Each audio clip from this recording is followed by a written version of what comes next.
Why so serious? Ça va être bien. Sacré Hubert, you are so French. Oh, toi aussi. À quelle conviction faites-vous allusion, mademoiselle Tatou? Tout le monde peut cuisiner. Et juste là, un petit géranium. D'accord, faisons comme ça. Bonjour à tous et bienvenue pour un nouvel épisode de Name Drop. Je suis de retour de mon périple à Lyon pour retrouver mon fidèle partenaire Maxime. Comment ça va Maxime? Ça va et toi le Lyonnais? Ça va, ça va. Lyonnais, Lyonnais d'un jour, Lyonnais de 2 jours, mais content de retrouver ma petite ville bordelaise pour cette nouvelle émission de Name Drop.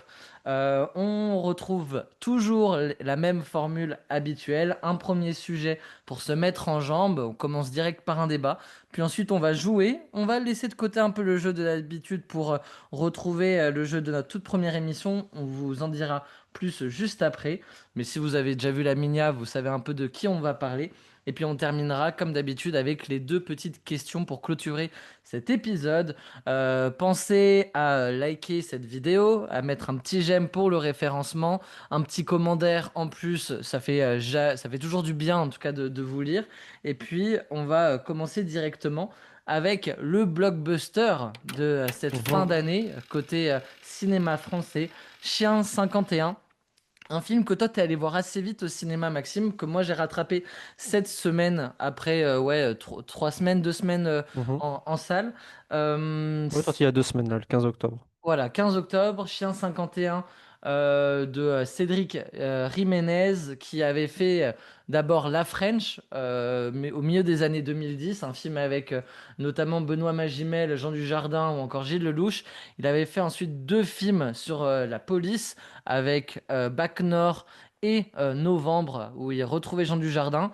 Et puis Chien 51, c'est encore un film autour d'une enquête policière, mais cette fois-ci dans un monde dystopique, emmené par un casting vraiment XXL, parce que même Mhm. si les premiers rôles sont tenus par Gilles Lelouch et Adèle Exarchopoulos, dans les seconds rôles, on peut voir du Thomas Bangalter, l'ancien membre des Daft Punk, Jeanne Herry, la réalisatrice de Je verrai toujours vos visages, Romain Duris, Louis Garrel, vraiment du beau petit monde Artus, Artus, qui a un rôle exactement très sympa en plus. en plus.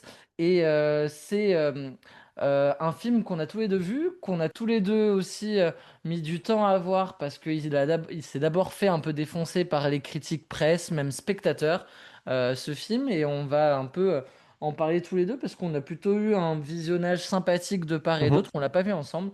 Non. Mais déjà, on va revenir un peu sur l'ambition de ce film. C'est le deuxième film cette année avec le plus gros budget en termes de cinéma. Le film a coûté 42 millions en coût de production. Est-ce que même dans le fond comme dans la forme, au-delà du budget, mais on est sur un film qui vraiment sort un peu de ce qu'on peut voir, en tout cas qui est plus original que ce qu'on peut voir ces dernières années côté cinéma français. Ouais, ouais, je pense qu'il y a vraiment une envie des producteurs, c'est un temps de tenter des films à gros budget et d'espérer d'avoir un retour sur investissement un peu à la Monte Cristo. Mhm, En plus, on a Cédric Jiménez qui généralement fait un box-office très correct, hein. Bac Nord avait cartonné, je crois que Novembre a quand même bien marché. mhm. Un casting aussi qui marche très très bien, hein. Lelouch et Adèle Exarchopoulos, beaucoup de gens vont au cinéma pour les voir eux, avant Ouais. même de savoir qui a réalisé. Donc je pense c'est bien qu'il y ait côté producteur et studio, voilà, se permettre de mettre un peu plus de sous en espérant un retour sur investissement et produire quelque chose. Surtout quand tu fais de la SF, faut que ce soit propre quand même. Mhm. Faut qu'il y ait une qualité esthétique, faut qu'il y ait un univers cohérent, de beaux visuels. Sinon ça marche pas. Il y a vite des effets spéciaux quand même dans ces univers-là. Et effectivement, c'est un genre qu'on peut, surtout du côté cinéma français, qu'on a tendance à plus retrouver sur les plateformes. Je trouve que au Ouais, au cinéma, petit budget aussi. Il y oui, en a voilà. quelques-unes qui passent, mais c'est vraiment, il n'y a pas de risque pris, quoi. Non, il n'y a pas de risque pris, c'est souvent pas si joli que ça. Mm. Aux côtés des décors et tout, ça pue le fond vert et tout. Et là, sur ce film-là, moi, l'une des premières choses que j'ai vraiment appréciées, c'est ce côté-là. C'est ce côté, les décors sont magnifiques, on nous plonge dans un Paris futuriste où les buildings entourent la Tour Eiffel comme on pourrait les retrouver à New York. Je trouve vraiment Mm. la ville plongé dans le noir, hein. C'est vraiment un film qui se passe en grande majorité dans la nuit. Et tous ces décors de nuit, tout ce monde, un peu ces barrages, ce qu'ils appellent des checkpoints aussi, je trouve vraiment que l'ambiance et ce Paris un peu reconstruit avec trois zones différentes qui répartissent les Parisiens dans différentes classes sociales, je trouve que le décor planté par Cédric Jiménez est vraiment très très beau. Ouais, ce film-là de science-fiction est dès le départ dans une ambiance qui moi me plaît et qui m'a séduit. Je sais pas si toi aussi c'est un des points qui t'a séduit dans le film. Oui, oui, il est très cohérent, puis c'est futurisme, c'est quand même un futur proche. On n'est pas Oui, oui, non oui. plus, ils se permettent pas des nouvelles technologies improbables, c'est quelque chose de très cohérent, très carré, beaucoup l'usage de drones, ce genre de choses, qui fait ça doit être futuriste, on se l'imagine très facilement dans 5 10 ans, dans un Ouais. système un peu plus serré, un peu plus dur. Donc ça nous immerge encore plus dans l'histoire et dans le film. On sait pas trop si d'ailleurs c'est dans le futur ou si c'est plutôt une dystopie et que ce monde-là a un peu toujours existé, parce que lorsque on découvre un peu l'origine story de Adèle Exarchopoulos, c'est une gagnante d'un jeu Oui, télévision d'enfants, donc ça nous ramène là, elle a à peu près 30 ans passés, ça nous ramène au moins, en fait on sait que ça fait 20 ans que ce schéma existe là, donc en fait c'est difficile de dire que c'est vraiment dans le futur et qu'en fait c'est plutôt un monde un peu inventé de toutes pièces comme pourrait l'être Hunger Games ou quoi et que ouais, finalement ouais. il y a un peu ce côté-là où on a des humains. La ville de Paris existe en tant que ville de Paris, mais j'ai pas l'impression d'être 100 ans dans le futur et plutôt d'être effectivement Non, dans un mais futur proche. ouais, une vingtaine d'années, trentaine d'années. Ouais. Le Et monde, il change pas non plus à vitesse de folie, hein. Il y a 30 ans, les rues n'étaient pas foncièrement différentes à maintenant. Donc je pense que tu peux facilement imaginer ça dans 30 40 ans, ouais. ouais. Pourquoi ce film divise selon toi, Maxime? Pourquoi ce film ne trouve pas son public? Beaucoup mettent un peu en avant le côté on revoit les mêmes tronches, et encore et toujours Gilles Lelouch, Adèle Exarchopoulos. Il y en a qui critiquent un peu le cinéma de Cédric Jiménez en disant qu'il fait encore du cinéma de droite, pro-police, etc. Je pense, Euh, oui, il y a déjà Jiménez a quand même à dos beaucoup de médias et ouais. beaucoup de presse qui donc forcément vont dire du mal. Alors après, il y a des défauts à trouver au film, hein, mais qui vont peut-être être un peu plus durs avec lui depuis Bac Nord que sur d'autres films. Je pense que ça y fait. Il peut y avoir une fatigue aussi des acteurs, ou une impression comme il y avait un peu avec Pedro Pascal cet été, où les gens disaient Mm, j'en peux plus le voir. Peut-être que Lelouch, qui série peut avoir un rôle un peu similaire un peu les derniers temps de gentil, vieux, un mhm. peu grognon, mais qui a un bon cœur, tu vois, ce personnage-là qui retrouve de temps en temps. J'ai pas trouvé non plus qu'il y avait une promo de dingue autour de ce film. Non. J'ai l'impression qu'il y avait eu beaucoup plus de bruit sur L'Amour ouf, par exemple. Mhm. J'en parle même pas de Monte Cristo, où on avait les bandes annonces au ciné 3 mois à l'avance en permanence. Je trouve que ce film-là était un peu plus soft de ce côté-là. Oui, il y a une promo sur YouTube Qui en peut, faisant quand les même. passages, voilà, Adèle Mais Exarchopoulos dans Hot c'était pas, Ones, les deux chez Loris. Il y a eu cette promo-là un peu pour quand même. toucher Mais notre j'ai pas cible. trouvé que c'était si important que sur Oui, d'autres gros d'accord avec blockbusters toi. français l'année dernière. Donc ouais, un peu tout ça. Je pense, voilà, déjà Jiménez a une image qui va avoir du mal à se décoller, dans ces milieux-là du moins. Et puis ça va vite, il y a quand même un choix énorme en ce moment au cinéma. Pas Mhm. forcément que des gros films, mais tu as quand même facile 5 6 films intéressants qui sortent à la chaîne. Et du coup, tu peux vite passer à autre chose. Après, il a quand même fait plus de 700 000 entrées, j'avais vu. Donc c'est quand même Ouais. un film qui a attiré, qui a bien remarché là pendant les vacances. Mhm. Ouais. Et voilà, qui est un sujet qui divise. Puis la SF en France, on n'est pas encore à fond là-dedans. Je pense qu'on sait que au cinéma, il y a quand même beaucoup de personnes âgées qui y vont. Est-ce que c'est un sujet qui parle beaucoup aux personnes âgées de films futuristes? Je pense Mhm. que c'est plein de petites choses, mais on n'est pas non plus sur un flop complet, que ce soit Non, box-office ou même notre presse. Là, j'ai 3,4. Bon, voilà, ça ça marche à peu va. près. Oui, Ça ça va. va. Moi, j'avais des a priori par rapport à ce qu'on entendait du film.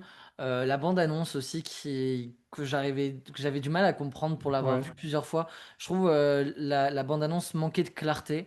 Et du coup, j'ai mis longtemps à me décider à y aller. J'ai eu peur aussi de l'échec industriel en me disant, il y a des ingrédients à la fois qui vont pousser les spectateurs à y aller, mais c'est le genre de film, si jamais ça a au début un mauvais bouche à oreille, les gens vont complètement le boycotter parce que le côté science-fiction, il n'est pas acquis chez le public français, Mm. surtout de la science-fiction française.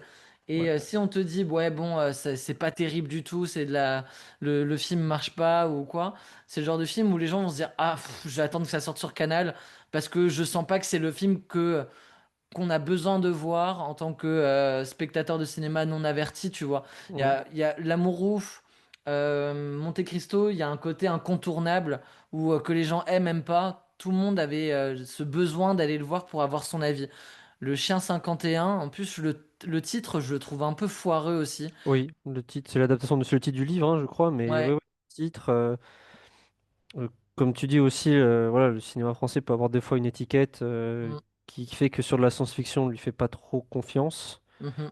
Et puis voilà, bon, après, moi je trouve quand même que c'est un film qui a gagné à le voir au cinéma, Ouais. rien que pour ses scènes d'action.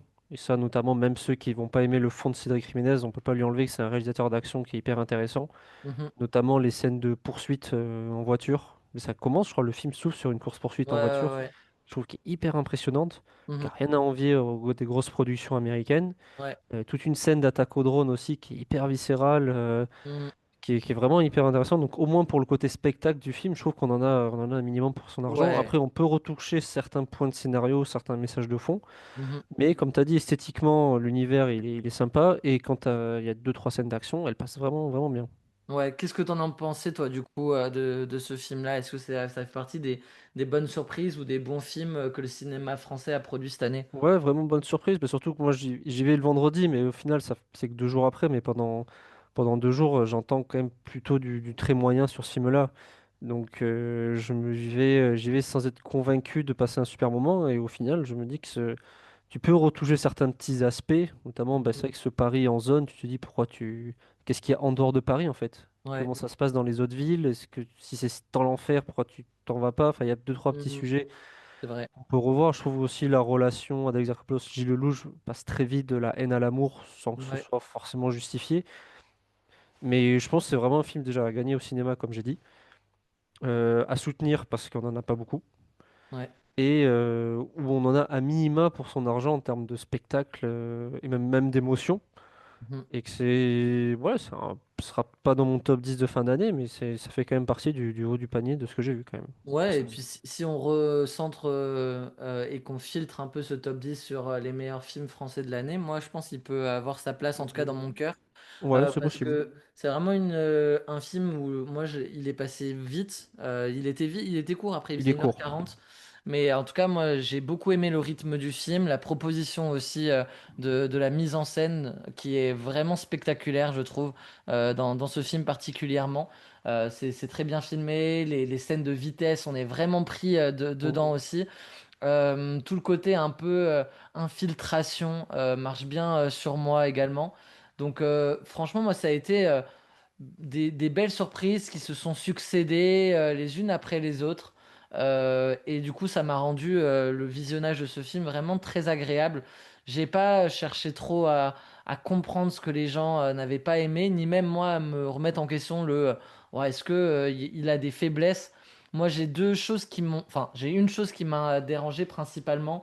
C'est un peu cette histoire d'amour que je trouve un peu forcée, Oui, très trop ça, c'est ce vite que je disais tout à amenée. l'heure, je suis d'accord. Entre en plus deux acteurs que tout le monde connaît très bien, tout le monde sait qu'ils sont potes dans la vraie vie, qu'il y a un François Civil qui s'immisce un peu dans leur relation à trois également. Et moi je trouve ça un peu bizarre, cette relation d'amour auquel on ne croit pas du tout, parce que même si on est pris un peu dans ces deux personnages-là, que moi j'arrive un peu vite à oublier que c'est Gilles Lelouch et Adèle Exarchopoulos. Mais dès qu'il y a un peu de romance, ça me ramène tout de suite aux acteurs plutôt que les personnages. Ouais. Dès que je vois qu'ils sont en train un peu de se faire du charme et tout, la scène de karaoké, etc. Moi, j'ai du mal à y croire et je trouve que il y aurait eu une pirouette un peu scénaristique qui aurait été beaucoup plus naturelle si ça avait été le fait. En plus, il y a une différence d'âge assez importante entre les deux.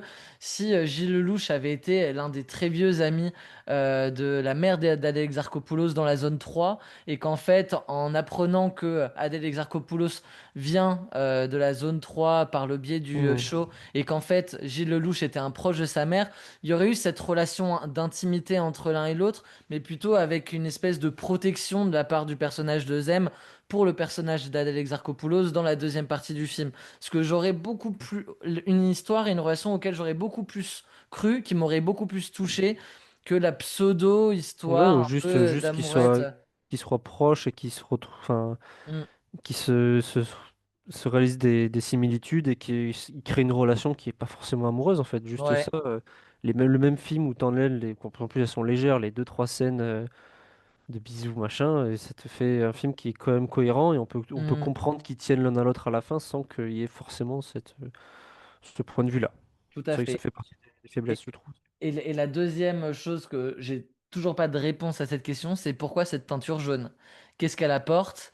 Quel est le... il y a rien. Pourquoi en fait on a foutu cette décoloration à Gilles Lelouch? Est-ce que le personnage devait être blond et absolument blond?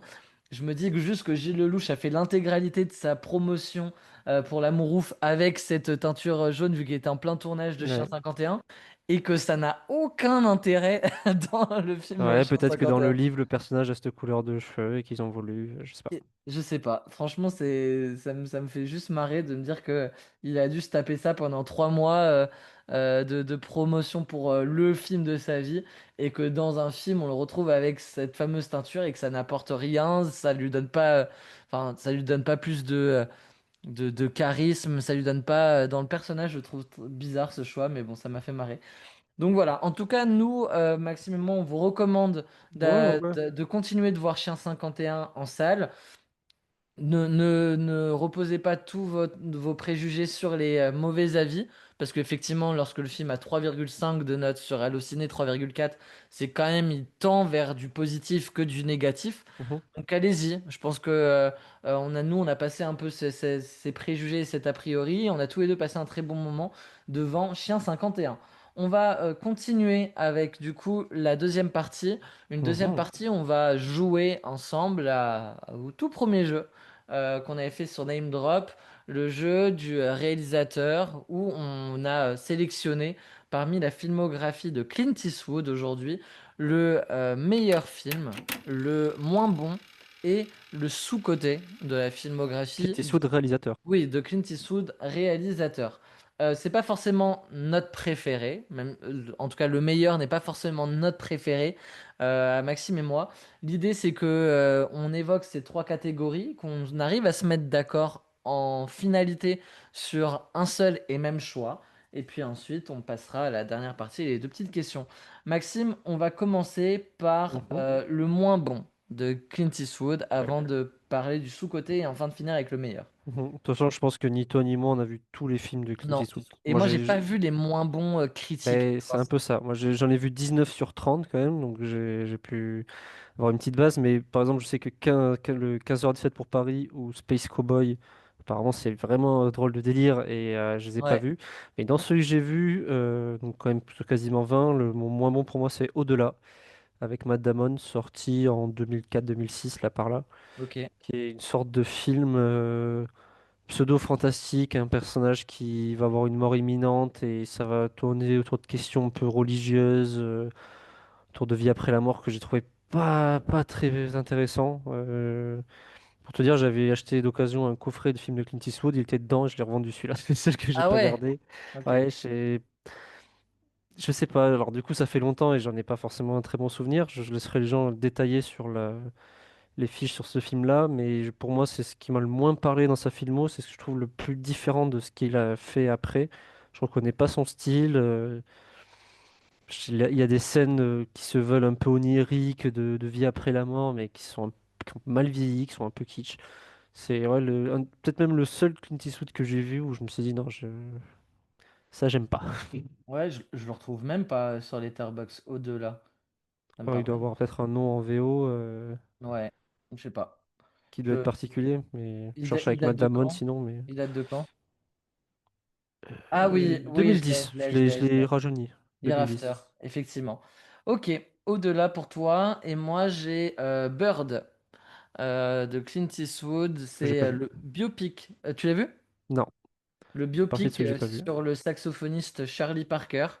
Quand je me suis mis à la filmographie, j'en avais vu pas mal quand même ces dernières années, mais j'avais un peu envie d'accentuer la filmographie de Clint Eastwood. Tu m'avais prêté les deux films sur le lettre d'Io Jawa et, Ça faisait et la suite sur Mémoire de nos pères. voilà, exactement. Dans cette même période, du coup, je m'étais attaqué à ce biopic sur Charlie Parker, une figure quand même très connue du jazz de Louisiane, etc. Et franchement, j'ai été vraiment déçu par ce film. C'est vraiment un biopic typique qui respecte à la lettre le cahier des charges d'un biopic, du scénario, etc. De Mhm. la mise en scène, même, surtout dans les biopics musicales. C'est vraiment la recette basique d'un biopic. Et finalement, c'est un film qui est très long, qui fait 2h30, je crois. Et le Ouais, même film, 40, vraiment, ouais, je vois ça. le, le film ne dégage rien.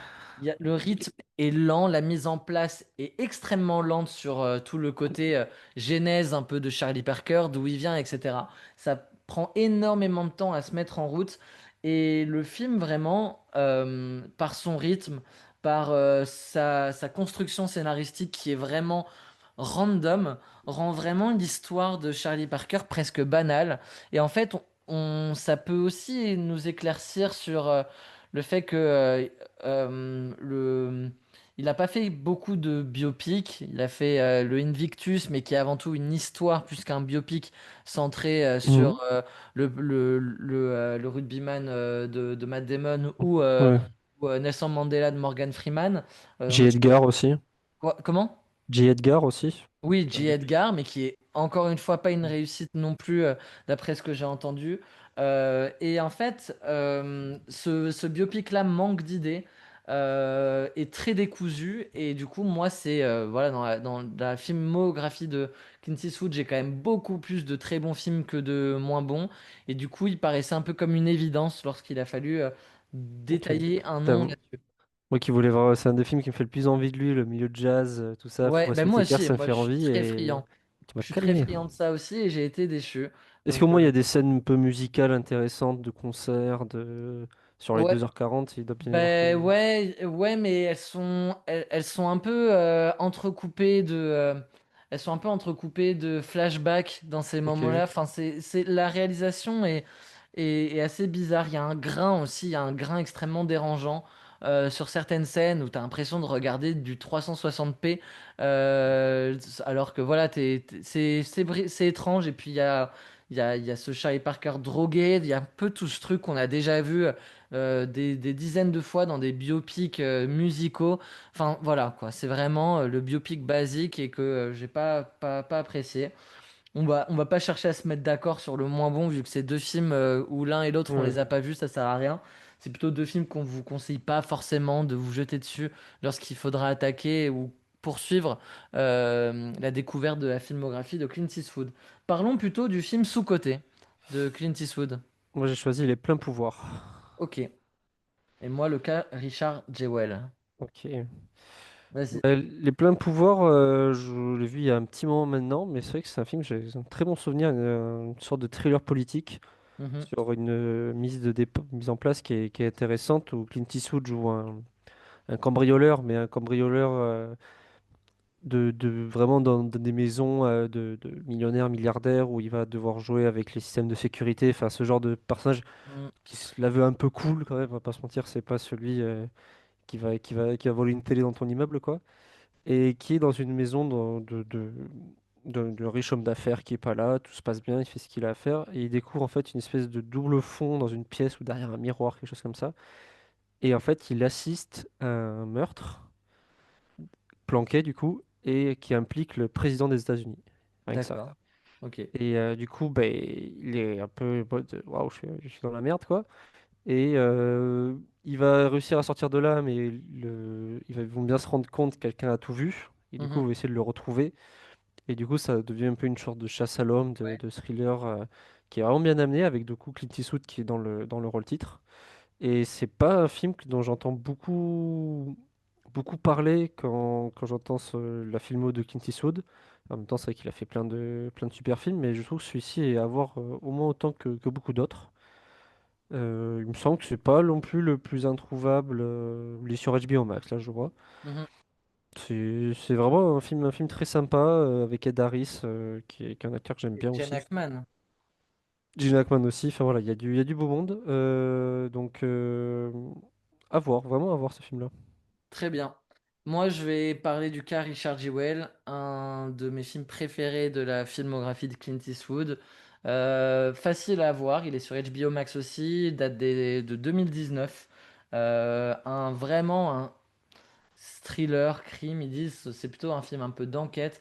J'adore le postulat, donc c'est une histoire vraie, pour Mhm. le coup, d'un agent de sécurité interprété par Paul Walter Hauser, qui est monumental dans le film, qui est un peu ce genre de gros lourdeau, la sécurité, qui est un peu la tête de Turc, un peu de son service, qui est pas vraiment pris au sérieux.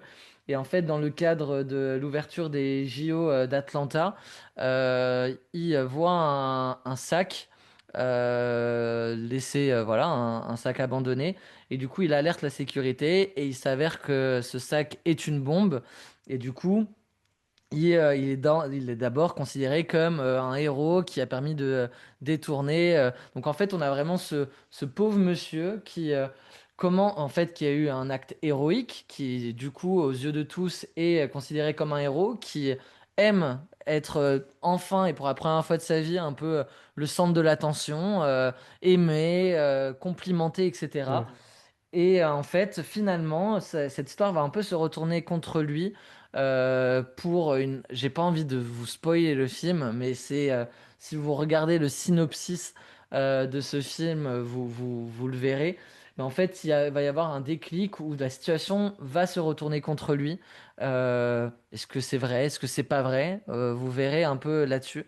Mais moi, je vous conseille pas de voir le synopsis. Je vous conseille juste de mettre ce film dans votre liste et vous allez être vraiment pris dans cette histoire. Enfin, vraiment, il y a un côté où on est limite en immersion dans cette histoire à ses côtés. Ça va basculer un peu en film de procès sur la deuxième partie du Ouais, film. j'ai beaucoup de souvenirs d'interrogatoire. Ouais, C'est la première chose qui me vient quand je pense à ce film, c'est des scènes Tu l'as vu, avec le toi? FBI. Oui, oui, oui. C'est des scènes avec le FBI qui l'interroge, qui Hmm. essaie de savoir. Ouais, ouais, non, c'est vrai qu'il était très sympa, Ouais, je très vous le conseille. surprenant. Ouais, vraiment. Je vous le conseille vraiment sincèrement de voir ce film. J'ai pas envie de le spoiler dans cette partie-là, parce que si je vous le spoil, vous allez perdre un peu moi le côté que j'avais pas du coup en le lançant. Et même si c'est une clé de lecture qu'on vous donnera peut-être même dans la bande-annonce, je trouve que ça encore plus cool quand on n'est pas au courant de ce twist un peu. Qui Mhm. a été le cas un peu même dans l'histoire réelle de ce Richard Jewell. Voilà, un peu mon film sous-coté. On va finir, j'espère, par le même meilleur Ouais. film de Clint Eastwood. Ah ouais, non? Je sais que tu l'aimes pas. Ah bon, Enfin, moyen.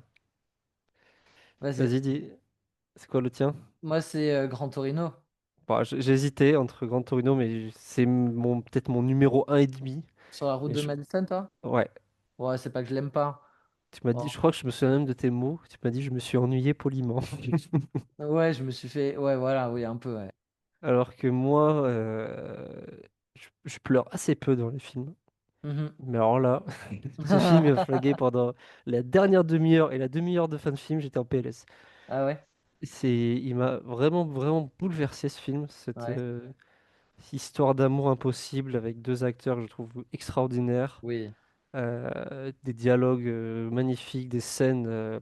Toi, Clint Eastwood, il est quand même pas réputé pour un esthétisme particulier. Tu vois, Mhm. c'est pas. Tu regardes des plans comme ça, tu te dis pas, oh, ça c'est Clint Eastwood. C'est plus dans ce qu'il cherche à raconter qu'on le reconnaît et son côté assez académique et très rigoureux. Et là, il y a vraiment je trouve que c'est peut-être ses plus beaux plans avec Impitoyable aussi, qui est vraiment joli. Mais Mhm. il a vraiment des super plans, une musique magnifique. Et tu vois, j'en parle, j'ai plein d'images qui me reviennent. Je vois quand il est dans sa voiture, là, qu'il hésite à... Enfin, il y a vraiment toute la fin est extraordinaire.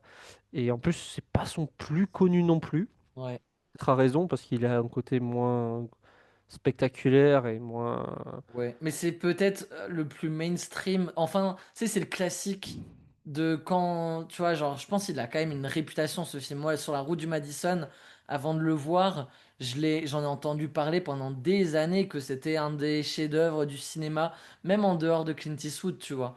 Parce que justement, ça réunissait deux très grands acteurs, Ouais, Meryl Streep et Clint Eastwood. Donc oui, c'est pas la réputation desquels de une Forgiven. Et encore, moi, je trouve qu'il est peut-être plus. T'as quoi qui serait un peu plus mainstream?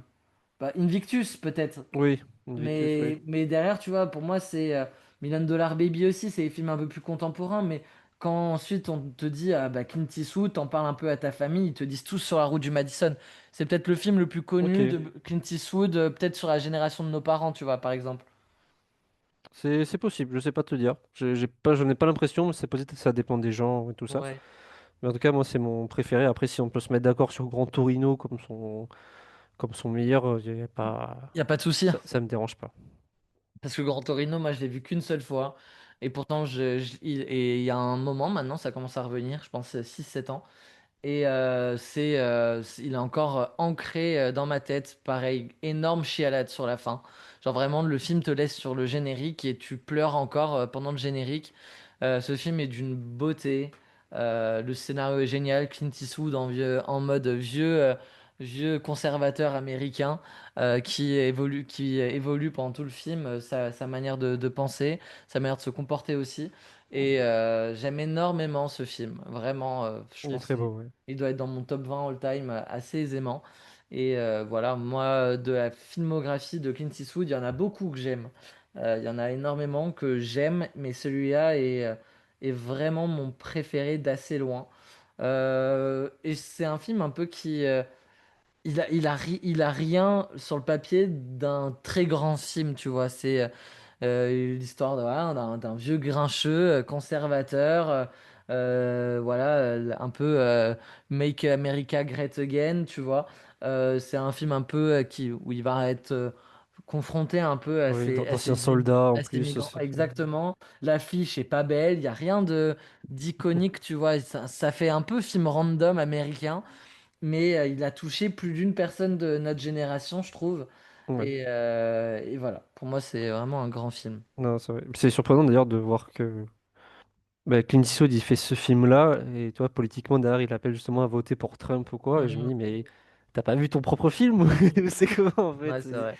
c'est une dinguerie de se mettre en scène comme ça et de d'être autant un film sur la tolérance et derrière d'appeler à voter. C'est bizarre.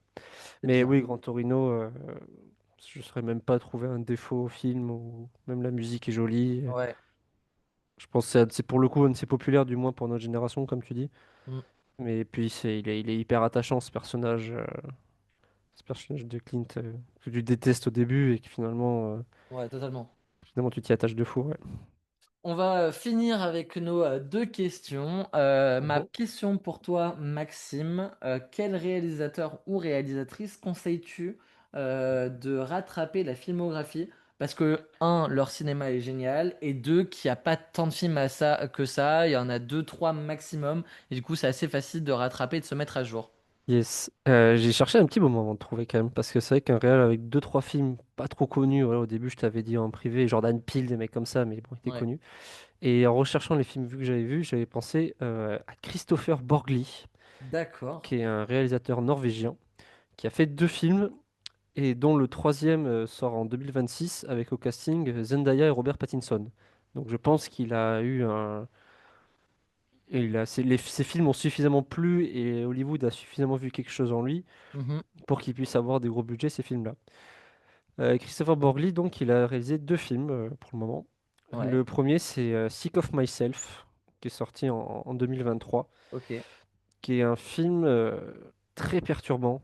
Il n'y a pas de rôle, le premier rôle connu, c'est vraiment un film local norvégien, sur une femme qui a, au premier abord, un peu une vie très sympa, un petit ami qui va bien, qui est assez aisé. Mhm. Et en fait, sauf qu'en fait, elle a un problème psychologique Ouais, qui fait qu'elle se sentir obligée d'être plainte et en fait de s'inventer des maladies. ok, Et, euh, et elle veut faire croire qu'elle a une maladie très rare à son entourage et pour l'attention que ça amène sur elle en fait. ok. Et en fait, elle va être prise dans un engrenage de mensonges et d'horreur où elle va aller jusqu'à prendre des médicaments alors qu'elle n'en a pas besoin. Enfin, il y a tout un délire psychologique qui finalement est là pour critiquer un peu une autre génération, enfin une idée d'entre-soi, de centrisme, de surprésence sur les réseaux sociaux. Je me souviens qu'il y a beaucoup de Mhm. scènes sur ça où elle va en parler et tout ça alors qu'elle a rien. Et de critiquer ce côté où on a toujours besoin de tout recentrer sur notre petite personne, comme si notre vie ne suffisait pas. Et Ouais, c'est vraiment un film assez perturbant. Et son deuxième peut avoir des thématiques assez similaires. C'est Dream Scenario avec oui, qui est Nicolas génial. Cage. Tu l'avais vu celui-là? Ah oui, j'ai adoré. Voilà, mais c'est le même réalisateur sur ce point de départ un peu tordu d'un professeur qui en fait s'immisce sans le vouloir, hein, joué par Nicolas Cage. Tous ses élèves, tous ses proches ont rêvé de lui. Mhm. Et donc il y a ce côté un peu toujours pareil, présence sur les réseaux où ben, on va le montrer, les gens vont trouver cool, vont vouloir le voir juste parce que c'est le mec dont ils ont rêvé, donc il va Mhm. être en popularité. Ces filles qui le calculent plus vont commencer à le re-regarder et tout ça. Nicolas Cage est monstrueux dans ce film-là, Ouais, il est vraiment. exceptionnel. Moi, je pense, sa performance qui m'a le plus étonné et épaté. Et en fait, sauf qu'est-ce qui se passe quand les rêves de ces gens-là deviennent un peu plus noirs avec lui? Et pareil, on va se retrouver dans une spirale négative pour le coup sur un personnage qui n'a rien demandé Mhm. et sur tout le harcèlement que tu peux subir. Enfin voilà. Et donc, c'est, je trouve, deux films qui thématiquement arrivent à parler pas des mêmes choses, mais d'un même fond, d'un même mal de société, mais en abordant différents points de vue Ouais. qui sont vraiment bien foutus, bien rythmés. Les directions d'acteurs est nickel. Et je pense que c'est vraiment un mec à suivre. Il a que 40 ans. Mhm. Il a été repéré par Hollywood, là, donc j'ai hâte de voir son prochain film en 2026. Ouais. Et je pense qu'avant la sortie de ce film-là, pour ceux qui n'ont pas vu les deux films cités précédemment, il est temps de les rattraper. J'adore cette reco.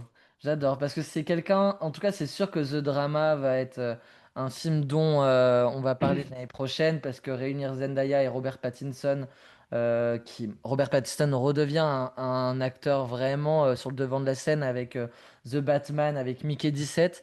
Mm. Et il sort un peu, voilà, c'était un acteur un peu vraiment des années 2010, mais en 2020, on le voyait quasiment plus. Et là, il va redevenir, je pense, un acteur important de cette décennie. Et J'espère, ouais. Zendaya qui continue de crever l'écran et qui continue d'enchaîner les grands Je rôles. crois que les deux vont se retrouver dans Dune 3 aussi. Je crois qu'il y a Pattinson à Ok. rejoindre Dune, et du coup les deux vont jouer deux fois au minimum ensemble l'année prochaine. Ouais, et tu vois, moi, quand j'ai vu Dream Scenario, j'y suis allé parce que film à 24, parce que Mm. j'avais aimé la bande-annonce et que j'avais pas pu le voir au cinéma, du coup, je l'avais rattrapé sur Canal et j'avais pas du tout fait attention à ce Christopher Borgli qui m'inspirait rien en termes de nom. Et du coup, ben, c'est sûr que Sick of Myself, je pense que je le rattraperai, moi, avant que Drama sorte. Donc, Mm. ouais, je suis content de ta belle sélection, mon ami Maxime. Bien, merci beaucoup. Et de ton côté, on parle beaucoup de films, de cinéma dans cette émission, mais il y a aussi, on regarde aussi des séries tous les deux. Mhm, Et est-ce que dernièrement, que ce soit de cette année ou pas d'ailleurs, mhm. qu'est-ce que tu as vu comme petite série sympa, comme Rocco, peut-être un peu moins connue, Ouais. que tu pourrais conseiller aux gens pour la fin d'année? Merci pour cette question, Maxime. Avec plaisir. Non, c'est vrai que cette année, j'ai commencé l'année en regardant quasiment rien en termes de séries. En fait, je suis pas un énorme consommateur de séries. J'ai Game of Thrones, House of Dragon. J'ai mes deux, trois séries un peu comme ça qui me marquent. Et si jamais ils ressortent une saison chaque année, je la J'ai mate. l'impression Mais ouais, que tu revois facilement des séries, oui, alors que moi, par exemple, j'en regarde plus, mais j'ai du mal à me revoir les séries. ouais, Et toi, tu peux facilement avoir vu trois fois Ted Lasso en entier, oui, mais pas totalement. forcément te remettre Non. des nouvelles. Et exactement, mais là, depuis le mois de septembre, c'est vrai que je m'y mets plus, je remate plus. Peut-être parce que je suis allé beaucoup au cinéma l'année dernière et en début d'année, donc tout ce qui sort sur Canal, je l'ai pratiquement vu.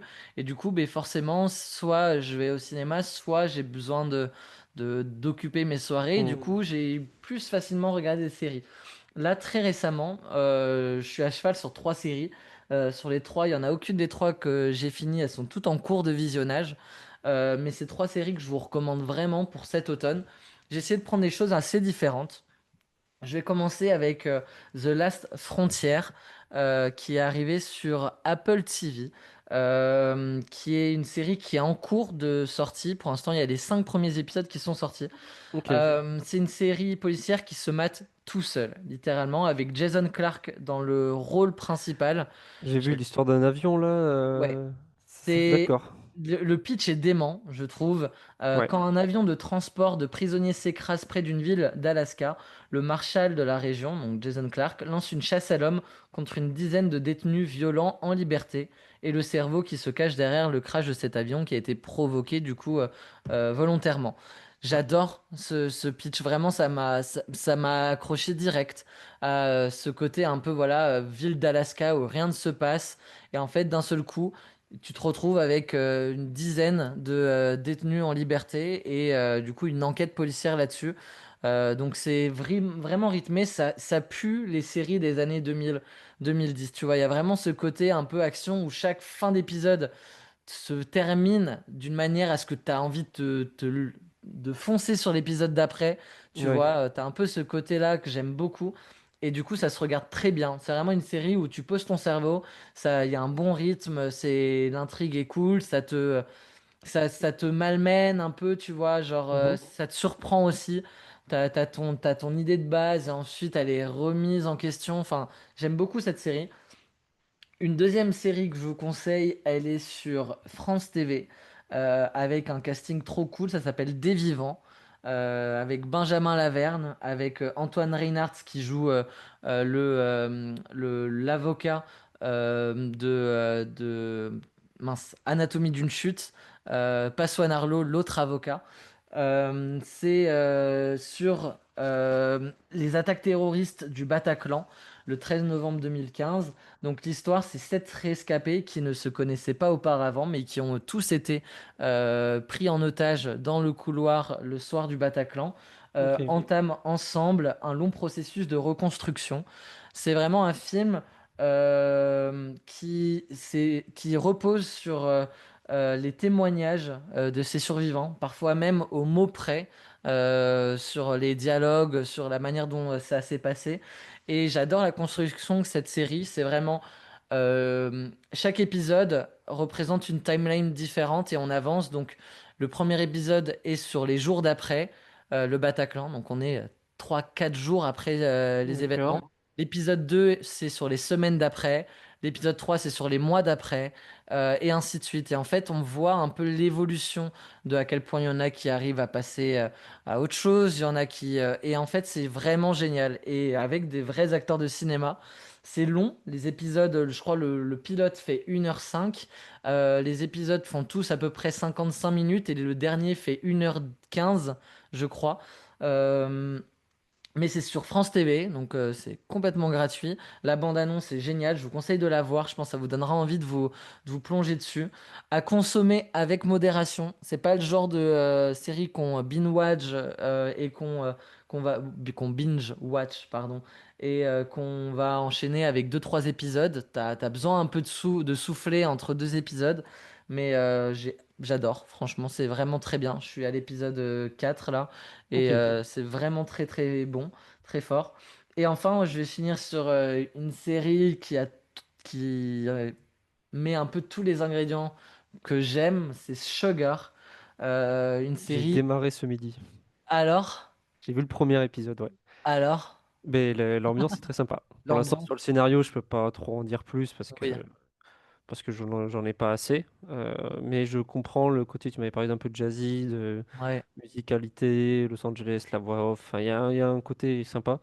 Et puis moi, je trouve que Colin Farrell, depuis 4 5 ans, il n'y a pas grand monde qui a des choix de carrière plus intéressants que lui, honnêtement. ouais, totalement d'accord. Banshee d'Inisherin, Pingouin, Big Ball, Beautiful Journey, ça, enfin voilà, il a vraiment une filmo sympa, donc c'est aussi pour lui que je voulais voir ça, parce que je suis assez à fond sur le mec en ce moment. Ouais, et ben franchement, si vous êtes à fond sur lui, si vous aimez l'acteur, si vous aimez les séries un peu d'enquête, j'aime beaucoup parce que c'est un profil finalement qu'on voit peu dans le cinéma contemporain, c'est les détectives privés. Et là, on est sur vraiment l'histoire d'un détective privé non violent qui est à la recherche de la petite fille d'un grand producteur hollywoodien qui a mystérieusement disparu. J'adore cette série pour la DA, pour la construction des épisodes aussi, parce que ça se regarde assez facilement, c'est 35 minutes les épisodes, ça va jamais au-delà. Mais la DA du film est exceptionnelle. J'adore ce générique, je trouve ça un des plus beaux génériques que j'ai vu. La musique, Très sympa. je les Shazam direct, ça va aller avec celle de Winning Time et quelques-unes BO de séries que j'ai cliqué tout de suite. Et franchement, j'adore. J'adore vraiment l'ambiance qui se dégage. Je l'ai découverte avec Ilan, que vous avez entendu dans le podcast de la semaine dernière, qui me disait, franchement, cette série, tu te poses, t'as envie de boire un bon cocktail, un bon whisky, un bon gin tonic, et te mettre dans une posture un peu cool, où tu as envie de regarder sérieusement cette série et prendre Ouais. du plaisir sur chaque épisode. Et voilà, j'adore. Moi, je suis à 6 épisodes, il m'en reste encore 2 ou 3 et je prends un pied monumental Si je devant. dis pas de bêtises, ce que j'ai Ouais. vu, bon, le pilote, il est assez long, enfin, il fait une cinquantaine de minutes. Et après, c'est des formats plus courts, je crois. On est sur Oui, une c'est demi-heure, 35 minutes. 35 35 minutes minutes, d'épisode. jamais au-delà, ouais, Ok. totalement. Donc Non, voilà, mais je l'avais mis dans mes favoris parce que je n'avais pas du tout entendu parler à sa moi non sortie. plus, et c'est sorti il y a 1 an et demi, 2 ans. Et ouais, et il y a un an, ouais, cette période-là de l'année, il y a un an. Ok, Et sauf que je l'ai vu dans pas mal de top séries l'an dernier. Donc je ouais, me suis dit, tiens, puis Apple, ils ont quand même. Enfin, je suis rarement ouais, déçu par les séries Apple. moi aussi. C'est vraiment très qualitatif. Et j'ai vu qu'il y avait une saison 2 en 2026, donc ça peut être l'occasion là de rattraper la une avant de se mater la 2 l'an prochain. Totalement. Donc voilà, Des Vivants, The Last Frontier et Sugar sont mes 3 recommandations séries pour cet automne. C'est très, très qualitatif. Voilà. Merci Maxime pour cet épisode. Et bien de Merci à rien. vous, chers auditeurs. Et puis on se retrouve la semaine prochaine pour un nouvel épisode de Name Drop. Ciao! Ciao.